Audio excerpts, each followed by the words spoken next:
Hola, ¿qué tal, Jacobs? Bienvenidos a un video más de El Jacob, donde aparece el buen Javier Jiménez Espriu y nos dice acerca de unas revelaciones de que pues era un barril sin fondo.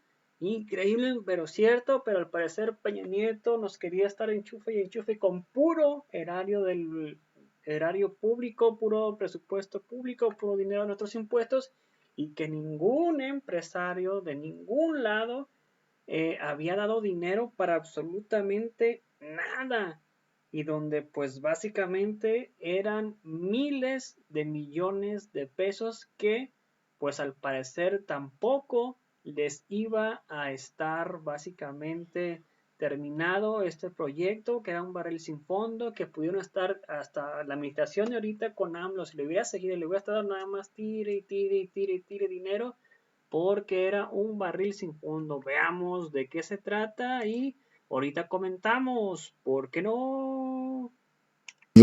Que fuera secretario de Comunicaciones y Transportes, a Javier Jiménez Espriu, que nos acompañe en este día aquí, hoy, por la presentación de su libro. Tiene un nuevo libro, La cancelación, el pecado original de AMLO. Creo que lo edita Grijalbo. Planeta. Sí, no nos lo mandaron, pero ya leímos una reseña bastante buena que hace Jorge Cepeda Patterson aquí en Sin embargo. Gracias, le agradecemos a usted, ingeniero Jiménez Espriu, gracias por estar aquí. Gracias por su invitación, con muchísimo gusto. Ingeniero Jiménez Espriu, es un libro que por la reseña que hace Jorge Cepeda Patterson, digamos que provee de información, divulga información no conocida de las razones por las cuales se canceló el nuevo aeropuerto internacional de la Ciudad de México. Compártanos aquí al auditorio de los periodistas, ¿cuál es el objetivo de este libro? Mire usted, lo que yo intenté en este libro es dejar un testimonio de lo que se hizo y a lo que se llegó, tanto para tomar la decisión de cancelar el aeropuerto como para llevar a cabo la cancelación misma, aportando toda la información a favor y en contra de la decisión en una forma objetiva, lo más objetiva que pude, y en la forma más sencilla, más accesible al común de los mortales. No es un libro técnico, no es un libro para especialistas, es un libro para todo mundo, para que sepa cuáles son todos los asuntos que se tomaron en cuenta, pero que se puedan ver integralmente.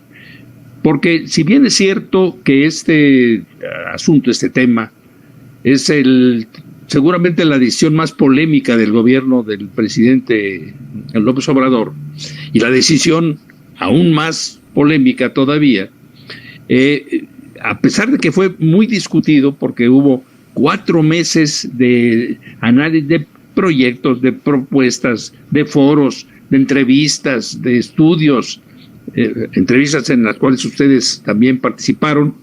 A pesar de eso, fue que seguramente es el proyecto más discutido, más debatido de la historia en nuestro país.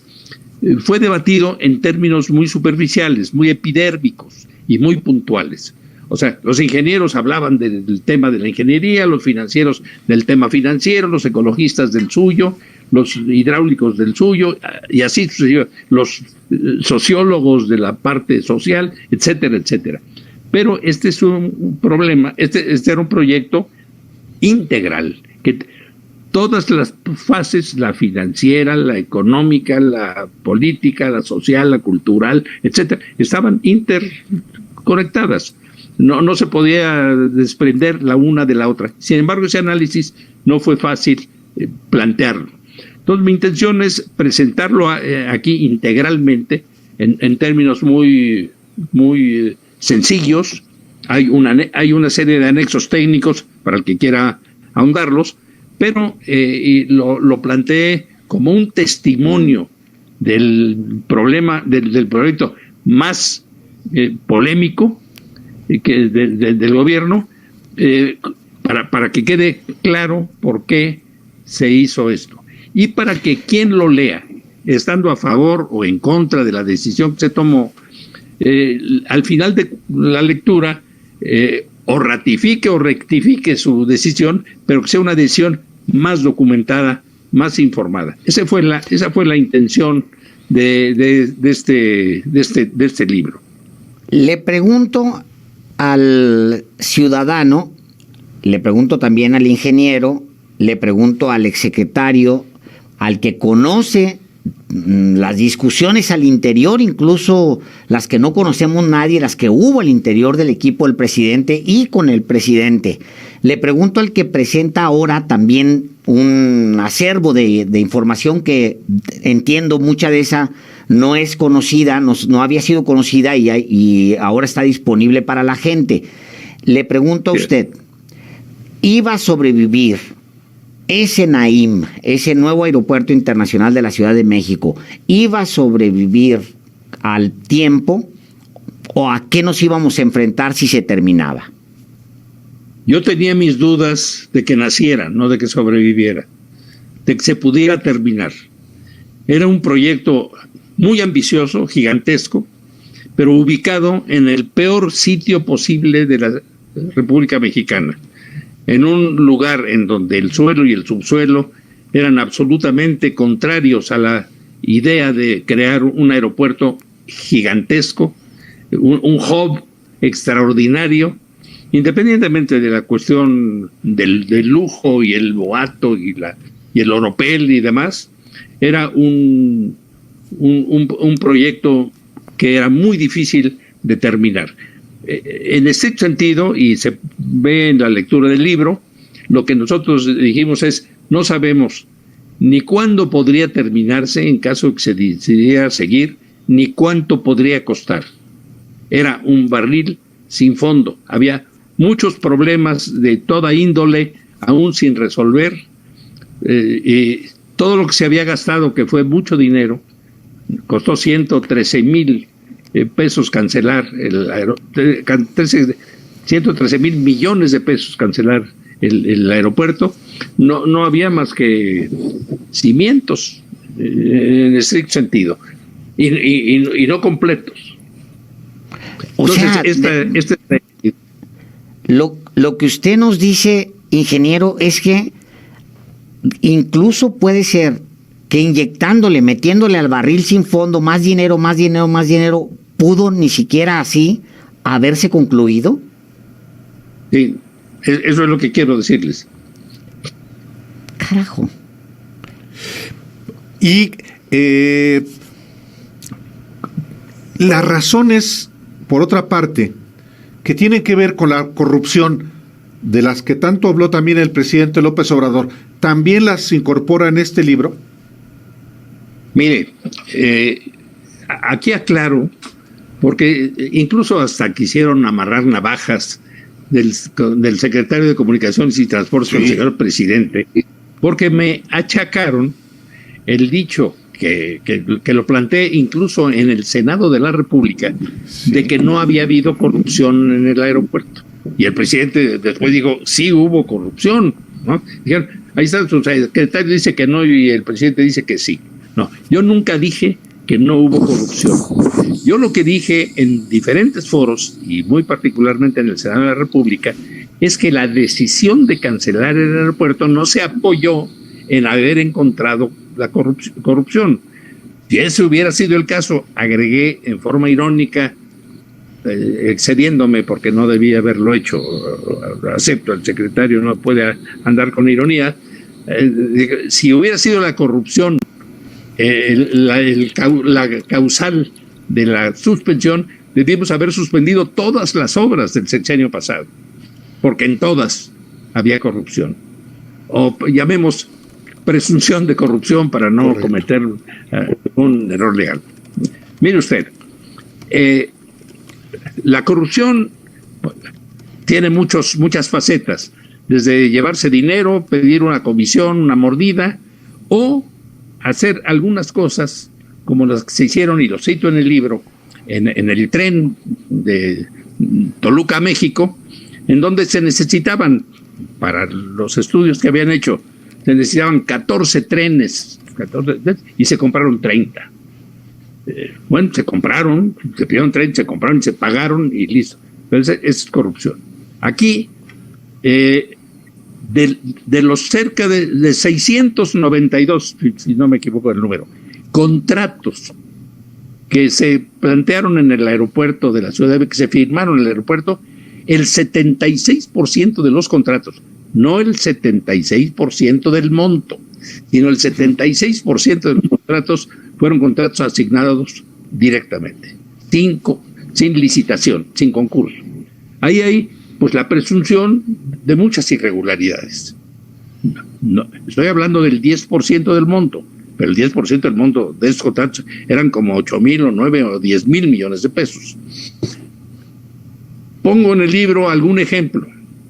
Sí. Las pistas, por decirles algo, en el aeropuerto de Texcoco costaban con concreto asfáltico 30,000 millones de pesos el metro cuadrado. En Santa Lucía costaron 3,000 pesos el metro cuadrado. Pero 27,000 millones de pesos menos. Más. Así es. No, 27,000 pesos menos el metro cuadrado. Por metro cuadrado. Claro, para cimentar una pista en Texcoco había que hacer una obra de ingeniería absolutamente formidable. Yo les decía a los compañeros y a los señores de la ICA que hicieron eso. Sí, como decía don Bernardo Quintana, el fundador de la ICA, cualquier problema de ingeniería se puede resolver, pero hay que ver a qué costo. Se pueden construir castillos en el aire, pero ¿cuánto cuesta eso? Y si eso es válido o no es válido. Y claro. Pero además de eso, las pistas del aeropuerto de Texcoco, cuya normatividad exigía 4 kilómetros de longitud y 45 metros de ancho, las habían hecho de 5 kilómetros de longitud y 60 metros de ancho. Eso, para cualquiera que sepa sacar el área de un rectángulo, se da cuenta que es el doble de metros cuadrados. Entonces, un negocio, una pista que costaba 4,000 millones de pesos regular, pues costaba 8,000 millones de pesos en el contrato. Eso, y si ustedes dicen, a ver, ¿dónde está? Así se estipuló, ¿dónde está la corrupción? Bueno, pues la corrupción está en hacer una cosa indebida, ¿no? ¿Por qué se hacen eso? Y como esos hay muchas cosas que se pueden decir. Entonces hay la presunción de actos de corrupción. Pero no fueron esos los que decidieron la cancelación del aeropuerto. Fueron la inconveniencia del terreno, la estrategia, la falta de estrategia de tener en un hub todo ahí en un terreno que se mueve se mueve diferencialmente, que es sísmico. Tener ahí todo el aeropuerto es una barbaridad, cuando es mucho mejor tener, en nuestro concepto, un grupo de aeropuertos, 3 terminales en lugar de un sistema aeroportuario, ¿no? Entonces, sí, hay presunción de corrupción, encontramos muchas irregularidades, mismas que documentamos y turnamos a las autoridades competentes, pero repito, el libro lo toca, lo señala, pero esas no fueron las causas de la cancelación del proyecto, sino el conjunto de problemas ecológicos, muy importantemente los hídricos, o sea, la situación del lago, que es un regulador de inundaciones y demás, y que es importantísimo, y además las necesidades de agua que solicitaba el nuevo aeropuerto y la población que iba a crecer alrededor del aeropuerto, era un problema que ponía en crisis también la parte hídrica, que ya de por sí está en crisis en la Ciudad de México, los problemas urbanos que se creaban de gentrificación, de toda la gente que está ahí, que es de la gente más pobre que nos rodea a la Ciudad de México, y se iba a tener que ir a otra parte, en fin, todo el conjunto de situaciones que se plantearon, la desolación que se creó en los alrededores, en las minas de Tezontle, que se explotaron en forma inmisericordia y que crearon conflictos terribles alrededor y que crearon situaciones sociales muy, muy graves. O sea, todo ese conjunto es lo que está explicado aquí, que fue lo que se tomó en cuenta para la cancelación del aeropuerto. Ingeniero, usted fue el secretario de Comunicaciones y Transportes. Usted estaba cuando se tomó la decisión. Evidentemente va a haber quien diga, bueno, está escribiendo un libro para justificarse él y para justificar la decisión también del presidente. Déjeme ser abogado del diablo y decirle, bueno, pues a lo mejor escribió un libro para justificarse y justificar la decisión del presidente. ¿Qué me responde? Que no. Le respondo que no, y lo explico en el libro, lo explico desde la presentación. No es un libro para justificarme.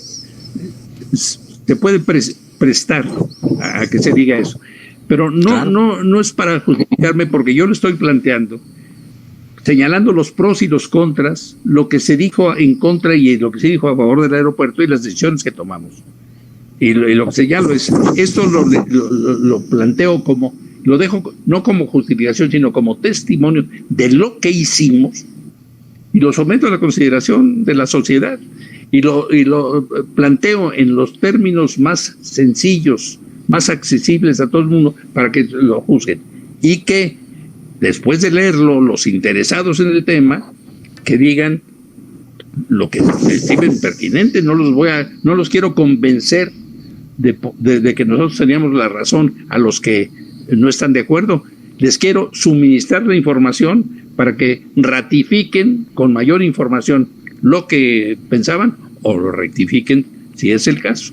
No me estoy justificando de algo en lo que me siento profundamente seguro de lo que hicimos y además profundamente orgulloso de haber participado en ello, porque no era un problema sencillo, era un problema en el que se requería seguridad, profesionalismo, conocimiento, trabajo, ética y valor. El título es provocativo o provocador. La cancelación, el pecado original de López Obrador, porque en efecto uno puede inferir solamente con el título, pues claro, eso fue el inicio de la destrucción del país, que es la narrativa de los adversarios del presidente, justamente a raíz de la cancelación del aeropuerto que se da pues desde antes inclusive de la toma de posesión del presidente de la República. Y eso seguirán pensando desde luego aquellos que opinan a partir de la lectura de los títulos o de las 8 columnas.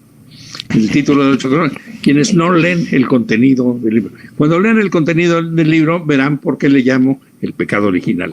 Porque eso ha sido provocado por las diferentes fuerzas que hay aquí. Eso ha sido el estigma o sea, esta decisión es el estigma del gobierno. Para unos es el sello, para otros, del gobierno de López Obrador. Y como antes de nacer ya habíamos hecho el pecado, pues se me ocurrió ponerle, entre comillas, en la presentación, el pecado original. Pero los editores, discutiendo con nosotros, dijeron, bueno, es que eso es de lo que se trata. O sea, la gente, es el pecado original, que además el pecado original, para quienes nacimos mexicanos, católicos, romanos, etcétera, etcétera, pues el pecado es una injusticia de lo peor, ¿no? Por cómo que claro. Un niño con un son fregaderos. Bueno, Claro. nosotros nacimos, o sea, el 1 de diciembre, ya teníamos el pecado original de haber cancelado el aeropuerto. Sí. Entonces, por eso le llamamos el pecado original, pero el que lea el libro, como es el caso de los libros, hay libros muy atractivos, que tienen títulos muy interesantes, pero hay que leer el libro. Es decir, la determinación del presidente López Obrador de cancelarlo, pues sí, cancela una obra. Pero déjame preguntarle también, ¿fue un mensaje también de carácter político para decir, a ver, esto es la separación también, el poder político del poder económico, que ha sido una de las planteamientos del presidente de México? Es probable que sí. Déjeme decirle algo en relación con los del poder económico, porque una de las cosas que se ha planteado y que yo explico reiteradamente en el libro es que cuando se nos acusó de que lo estábamos haciendo y que esto iba a hacer que las inversiones se fueran, porque los inversionistas no se sentían con seguridad y demás, porque se había dado la impresión, con un manejo especial de las cosas, de que había inversión privada en el aeropuerto, y en ese aeropuerto no había un solo centavo de inversión privada. Toda era inversión. A ver, explique eso, ingeniero. Ver esa reacción de esa reacción de ustedes de explíqueme. Bueno, ¿quién metió un centavo ahí? ¿Slim? No. Sí. Qué bueno que lo tocan, porque esto es un tema importantísimo. Mucha gente cree que había una inversión privada. No había un solo centavo de inversión privada. Se dio inversión pública del presupuesto federal, una parte, que se disminuyó de acuerdo con lo que se había dicho originalmente, se disminuyó drásticamente. Y después se suscribió un crédito de $6,000 millones, y después se suscribió una fibra de $30,000 millones. Unos eran préstamos, era deuda, que se garantizaba con la TUA, con la tarifa de uso del aeropuerto. Entonces, todo eso era dinero público, la TUA. Y nada más que se hizo un mecanismo de ingeniería económica interesante, que lo explico en el libro, en donde ese dinero se pasó a un fideicomiso privado, teóricamente, se vendió a ese fideicomiso privado el dinero de la TUA para pagar los créditos. O sea, la iniciativa privada lo que se hizo fue préstamos, uno de $6,000 millones y luego uno de $30,000 millones de una fibra, en donde intervino el ingeniero Slim, efectivamente. Pero el préstamo ese de la fibra tenía intereses del 10% anual real. Y además tenía sillas en el consejo del aeropuerto, etcétera. Yo le pedí al ingeniero Slim que nos ayudara a deshacer esa fibra, y me dijo, sí, ya dieron la fibra, los $30,000 millones, porque ellos tenían el 44% de la fibra, Carso y su Afore. Entonces, y con toda franqueza, el ingeniero Slim, que es mi amigo desde hace 60 y tantos años, me dijo, bueno, es que me ofrecen esto. Le entré, ¿quién te ofrece más? Dije, no, pues nadie. Nadie. Claro. O sea, no había un solo centavo. Todo era. Y además, los créditos garantizados con la TUA del aeropuerto actual y del futuro aeropuerto. O sea, y atrás del aeropuerto actual estaba el gobierno federal. Entonces, el dinero, yo hablé con los banqueros de Banamex, que tenía una parte de los dineros, dije, no, ustedes no van a perder nada.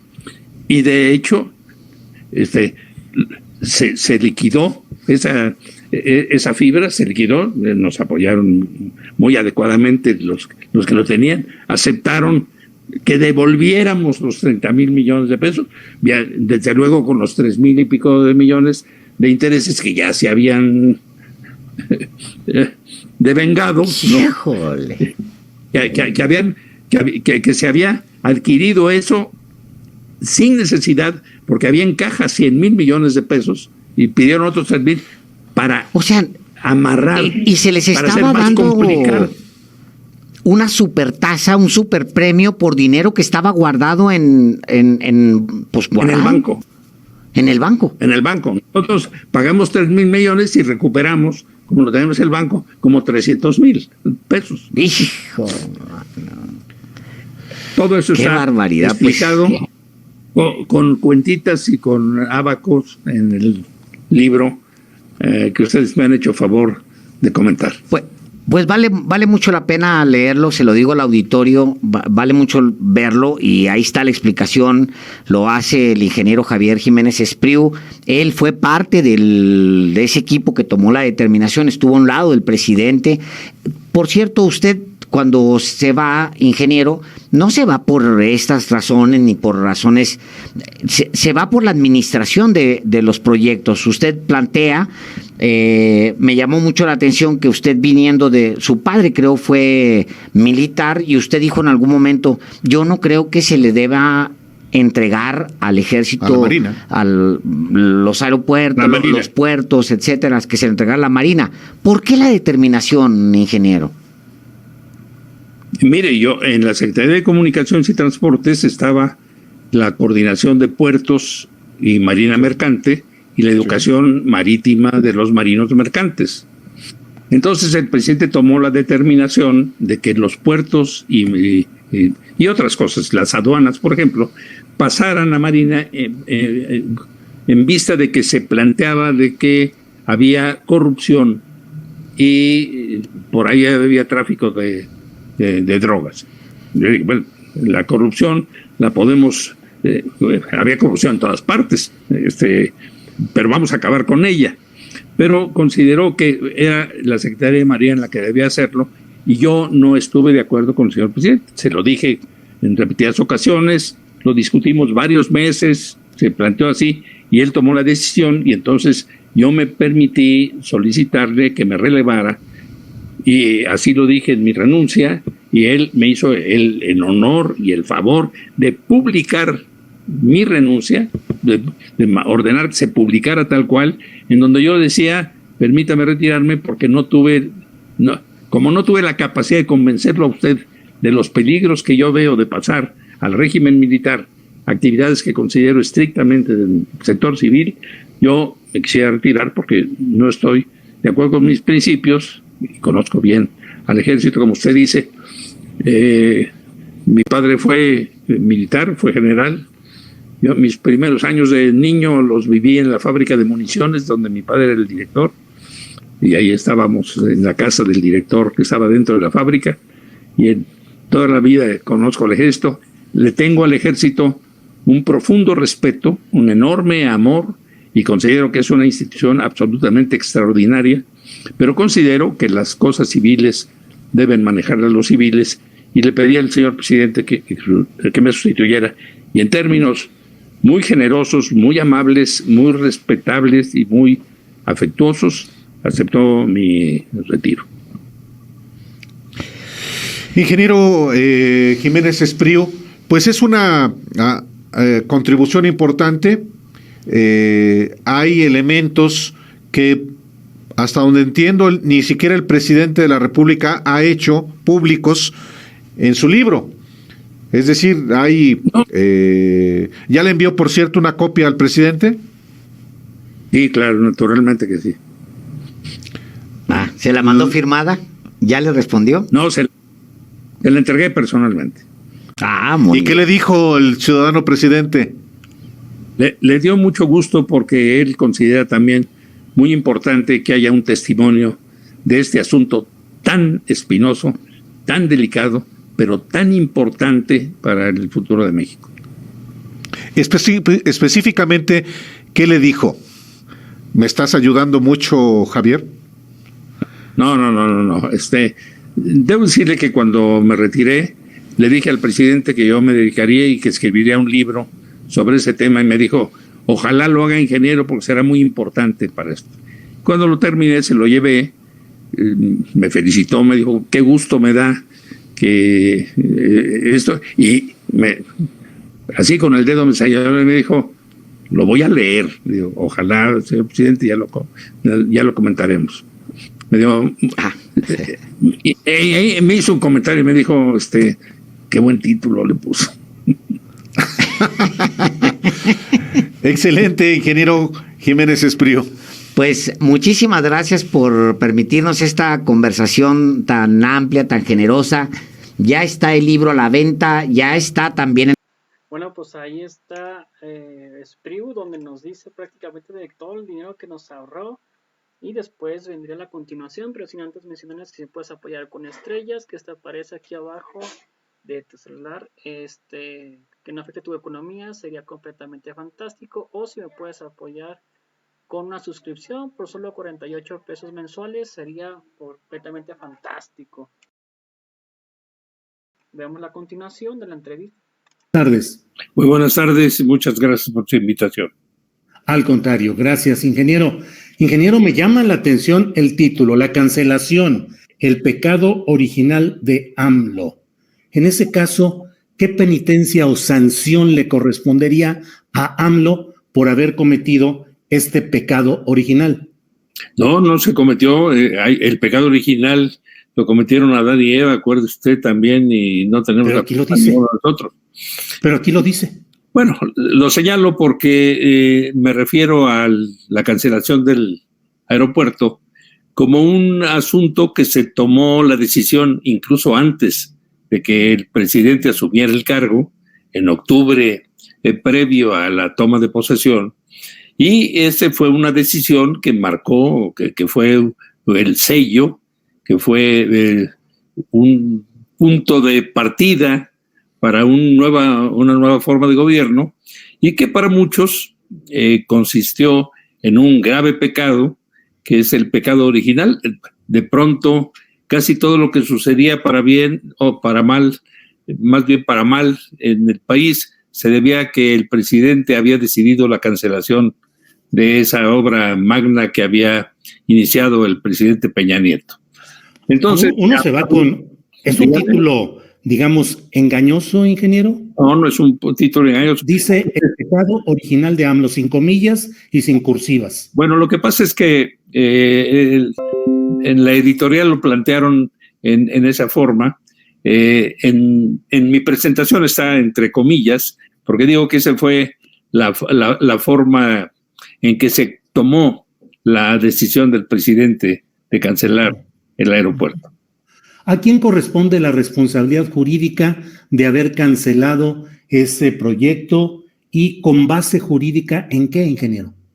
Bueno, cuando en el gobierno, cuando se considera que una obra de esa naturaleza puede ir en contra de los intereses de la nación, el gobierno está en capacidad de cancelar esa obra. Ese es un aspecto jurídico válido en el cual tomamos en cuenta para hacer el análisis que nos llevó a la conclusión de que se debía cancelar esa obra magna del gobierno anterior.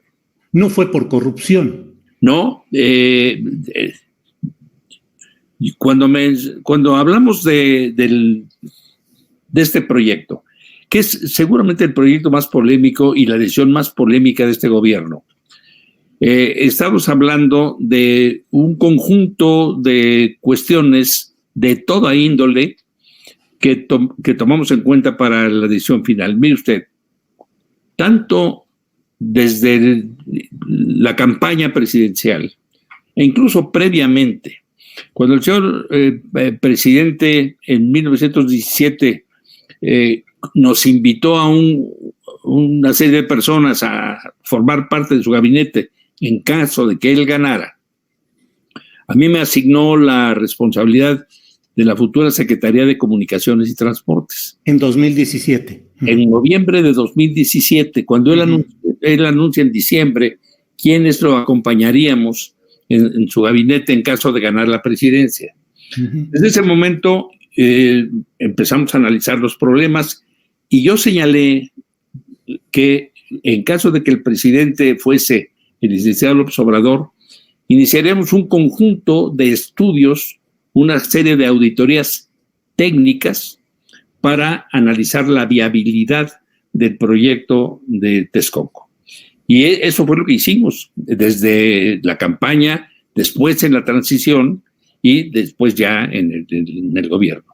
Durante la campaña y la transición, yo fui el responsable de coordinar los trabajos de esos estudios y de esas auditorías técnicas. Dijimos que no nos íbamos a meter en el tema de las irregularidades y de la corrupción, porque en caso de que existiera, había presunción, y seguimos teniéndola, de que había elementos de corrupción, esos no se tratarían cancelando la obra, sino que se tratarían en las instancias adecuadas. Yo incluso, irónicamente, en algún momento expresé que si hubiese sido por corrupción, debíamos haber cancelado todas las obras, porque lamentablemente en todas las obras había la presunción de la corrupción. Pero hicimos una serie de estudios técnicos y de análisis técnicos, mismos que durante 4 meses informamos a la nación en todos los medios y en todas las formas para informar a la sociedad cómo estaba el proyecto de Texcoco. Y al final el presidente decidió que se haría una consulta informada después de 4 meses de trabajos constantes de consultar especialistas, gremios, maestros, empresarios y demás. Informada e informal, porque no tenía validez jurídica. Así es, no existía en la ley la consulta. Sí, o sea, no, eso no podía sustentar una acción de gobierno. No, pero la acción de gobierno, el presidente nos había dado instrucciones de analizar el proyecto para ver si seguía o se cancelaba. Pero él decidió políticamente de que se participase a la sociedad toda la información y que la sociedad también opinara. Una decisión para cambiar la forma de participación democrática de la gente en los grandes proyectos nacionales. Y yo creo que eso fue un punto de partida, un corte importante, un punto de arranque de una nueva forma de hacer política nacional.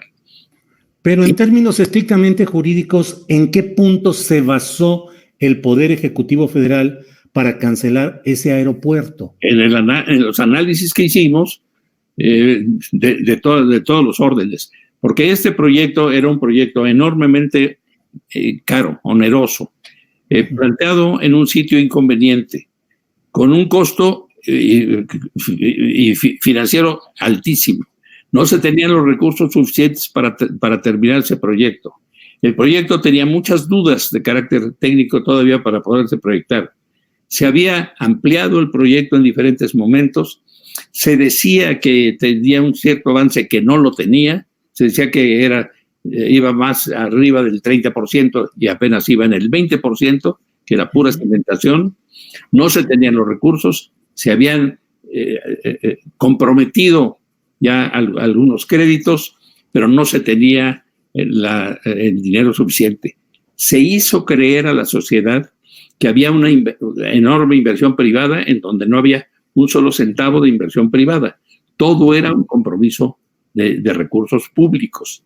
Entonces, todas estas cuestiones, el proyecto tenía además consecuencias diversas, un gran impacto ambiental, problema social enorme, un impacto urbano grandísimo, un congestionamiento en la ciudad de una nueva aglomeración alrededor del aeropuerto, problemas severos en toda la zona aledaña en donde se desarrollaron irreflexivamente minas de tesontle para utilizarlos para la cimentación de las pistas y de la plataforma del aeropuerto, en fin, una serie de consecuencias de índole diversa que afectaban enormemente a la ciudad al compromiso financiero y al futuro de toda la zona del Valle de México. Todos esos análisis llevaron a la conclusión de que era conveniente cancelar ese proyecto y que era más económico aceptar las pérdidas que ya se tenían por la inversión ya hecha que seguir, en términos, digamos, populares, echándole más dinero bueno al malo en algo con un pozo sin fondo.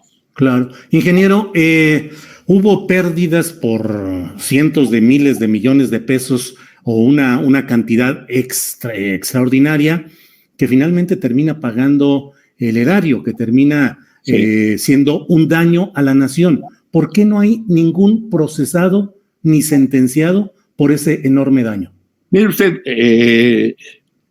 en el momento que nosotros tomamos la decisión de cancelar, iniciamos todos los estudios correspondientes para llevar a cabo la cancelación.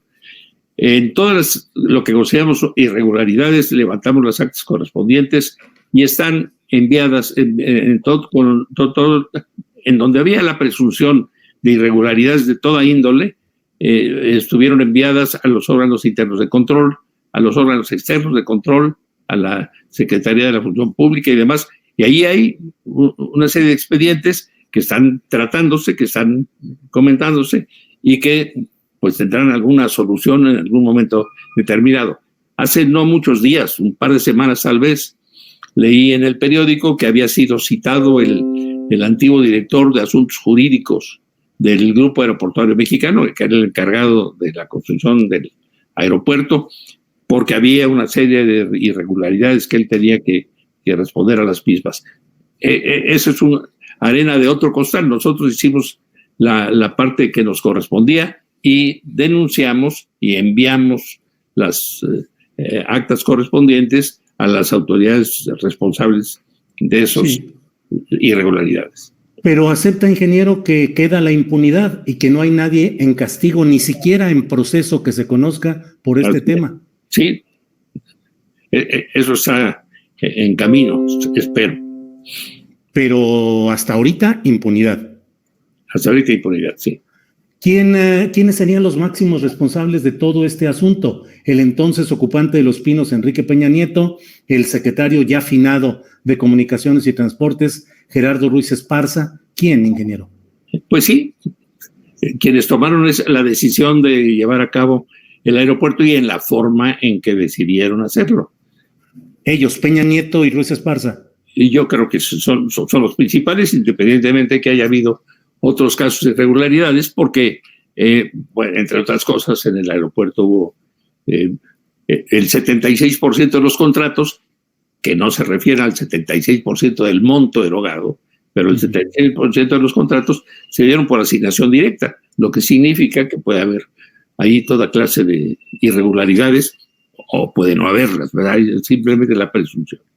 Hubo mucho el señalamiento de que alrededor del aeropuerto grupos políticos o políticos habían comprado los terrenos para aprovechar la sobrevaloración del terreno cuando se construyera el aeropuerto. ¿Hubo pruebas o evidencias de ello? Miren, nosotros no intervenimos en eso, pero es muy probable. Y en el libro yo menciono algunas cosas que tienen que ver con eso. No sé si ya ha tenido usted la oportunidad de leer el libro.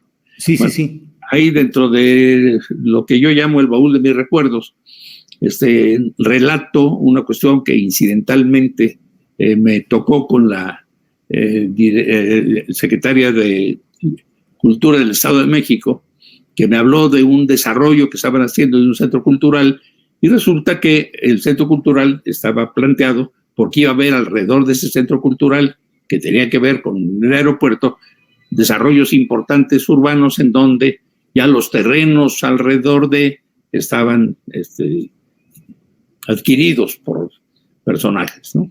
Uh-huh. Ingeniero, ¿qué vamos a encontrar en el libro? ¿Qué es lo principal que usted le diría a un lector hipotético de su libro? Le diría, léalo porque va a encontrar ¿qué?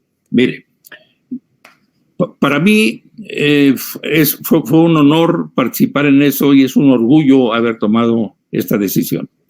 Yo lo que estoy haciendo en el libro, lo que decidí hacer en el libro, es dejar un testimonio de todo lo que hicimos y encontramos en el libro, en el proyecto, y que está planteado en el libro en una forma que pueda leer cualquier gente independientemente de su especialidad. No es un libro técnico, es una especie de crónica de todo lo que pasó desde el inicio de la campaña hasta la cancelación misma del aeropuerto. Porque durante 4 meses hicimos análisis, estudios, mesas redondas, pláticas, debates, solicitamos informes, pedimos estudios a grupos, a gremios, etcétera, y tuvimos una información a la ciudadanía como no se ha hecho nunca en la vida. Yo creo que es el proyecto en la historia de México más discutido y más debatido. Sin embargo, los debates fueron en términos generales superficiales y parciales, porque los financieros les interesaba la parte financiera, los ingenieros la solución de los problemas de ingeniería, los ecologistas lo suyo, etc. Pero este es un proyecto que tenía muchos efectos y muchas consecuencias intercomunicadas, interdependientes, de proyectos, de programas sociales, urbanos, hídricos, ecológicos, técnicos, económicos, financieros, muy complicados. Entonces yo pretendo dejar un testimonio al análisis de todo mundo y con la claridad y la objetividad que me permitió mis capacidades, con la absoluta veracidad. Es un libro absolutamente libre, no tiene ese libro ni censuras, ni línea de nadie, salvo mi plena convicción de estar diciendo la verdad de lo que estoy diciendo. Yo creo que para los interesados en el tema, el libro presenta la oportunidad de conocer todos los aspectos, lo que yo llamo las entrañas de esa decisión fundamental, y enriquecer su información para ratificar lo que están pensando a favor o en contra de la decisión, o rectificarlo o adecuarla en función de las novedades que encuentran en el libro. Creo que el libro es un libro que se puede leer, tiene un grupo de anexos técnicos para aquel que quiera meterse ya en más detalle, y además es una especie de compendio de cerca de 400 documentos que hay en una página que se creó al respecto desde el principio y que está vigente. Y que este libro permitirá a quienes lo lean tener un punto de vista, una opinión personal más documentada de la que hoy pudieran tener. Gracias. Es un testimonio que era necesario porque se habló, o sea, como este problema se planteó en la campaña, obviamente se politizó. Y entonces los bandos hicieron suyos los temas que les interesaban y todo lo que se dijo al respecto que les beneficiara lo tomaron como dogma de fe. Claro. Y entonces, aquí yo de lo que trato es de desmenuzar eso y decirles, no había tal cosa, o sí la había, esta la ocultaron, esta no se ocultó, esta se matizó. Y yo objetivamente estoy presentando, porque creo que era mi obligación, presentando lo que considero las formas más objetivas y analizar el problema integralmente. Bien, ingeniero, pues gracias por esta entrevista, por estas precisiones. Usted en julio de 2020 renunció a la Secretaría de Comunicaciones y Transportes. ¿Se distanció, sigue distanciado de López Obrador en términos políticos? No, de ninguna manera. No, yo renuncié como lo expresé y se publicó mi renuncia por una discrepancia con el señor presidente, porque consideré que porque no estaba yo de acuerdo en que la función civil de los puertos, la marina mercante y la educación marítima mercante se pasara al régimen militar. Ujú. Lo discutimos muchas veces, varios meses. El señor presidente tomó la decisión de que pasaran estos cuerpos a la Marina. Yo no estoy de acuerdo y le solicité al presidente diciéndole que lamentaba yo mucho no haberlo podido convencer de mis puntos de vista y de lo que yo consideraba un problema para el futuro de México con esa decisión, y que me permitiera retirarme, lo que hizo en una forma absolutamente civilizada, absolutamente cordial y absolutamente afectuosa. Ingeniero, de entonces ahora se ha multiplicado la presencia militar, no solo en cuestiones, está en aduanas, está en todos lados. ¿Está usted en contra en general de esa militarización? Es decir, ¿el tiempo le está dando la razón? Yo no quisiera tomarlo de eso, yo lo veo desde mi punto de vista. Debo decirle que yo soy hijo de militar. Mi padre fue general de división y fue jefe de la industria militar de México. Conozco bien el ejército, le tengo un enorme respeto y un aprecio profundo al ejército, pero siempre manifesté que el ejército tiene funciones muy específicas y los civiles tenemos funciones muy específicas, y que que el ejército asumiera funciones civiles me preocupaba enormemente. ¿Le sigue preocupando más ahora que hay más militarización? Sí, se me sigue preocupando. Ingeniero, le agradezco mucho la amabilidad de esta entrevista y bueno, esperemos que quienes tengan interés se asomen. Bueno, pues ahí está Javier Jiménez Espriu, donde nos dice acerca de esta mega obra que quería básicamente Peña Nieto, es prácticamente tirar el dinero a más no poder, ya que pues Javier Jiménez Espriu nos dice que tenía muchas dudas que se pudiera terminar este proyecto de Peña Nieto, porque pues iban a estar invierte dinero, y a estas alturas no saben si hubieran terminado, si AMLO se hubiera invertido y haciendo este aeropuerto, si lo hubieran terminado a estas alturas, apenas serían un 40, 50 o 60%, porque es un barril sin fondo. Así que ustedes, ¿qué opinan al respecto de esto? Que era un ambicioso y gigantesco, ubicado en el peor sitio de la República Mexicana, básicamente, y que las pistas de Texcoco con concreto asfáltico costaban 30,000 millones de pesos, y el metro en Santa Lucía 3,000 millones de pesos, que había muchísimas irregularidades, muchísimos problemas urbanos y ambientales, y aún así lo querían básicamente sacar Enrique Peña Nieto y compañía. Así que ustedes qué opinan al respecto de esto. Así que pues bueno, amigos, gracias por ver el video, les invito a ver el siguiente, no olviden comentar, suscribir y compartir para que más personas nos vean, y recuerden, hasta aquí mero abajo, si me pueden apoyar con estrellas que no afecten su economía sería completamente fantástico, y si me pueden apoyar con una suscripción, con un apoyo mensual de solo 48 pesos mensuales, puedes cancelar cuando quieras, en apoyo al canal sería completamente fantástico. Gracias por el video, nos vemos en el siguiente, hasta la próxima, bye, suscríbanse.